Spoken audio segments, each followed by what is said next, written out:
things that are new about this thing.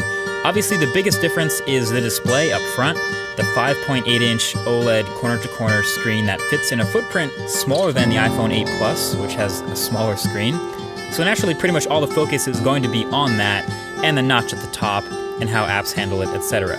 And I can tell you that aside from all the incompatible apps I've come across that are going to have to get updated, my experience with the display panel itself have been pretty decent so far. It's bright, it's contrasty, well-calibrated, definitely not oversaturated like some OLEDs can be. And just handling and playing with this phone in the studio here for the first time, it's answered some immediate questions that I had about it from the last video.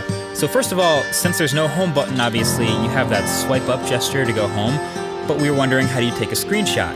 That is power and volume up. So that's the new screenshot combo for iPhone X. And then since holding the power button now goes to Siri, how do you turn the phone off?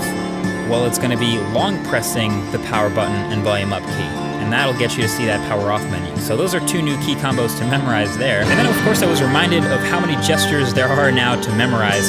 Obviously when you get rid of a button, there's a whole bunch of swiping and gestures to replace it. So there's the multitasking and app switching motions, which are pretty similar but both kind of useful in their own way. Depending on how you use the phone, really.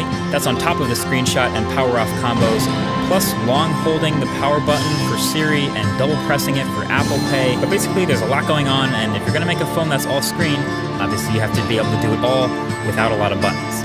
Anyway, one of the biggest differences between iPhone 8 and iPhone X is the new front-facing camera suite up at the top in that notch. The IR blaster, the depth sensor, etc. And all that enables a couple of new things with this phone. Number one is obviously Face ID. The setup, like you saw, was pretty quick and painless, and it's been working pretty well since then for unlocking my phone. I've only really had this phone for a day like the rest of press, but so far in this time, it's been fine and it works as advertised as far as being smart and not easily spoofed.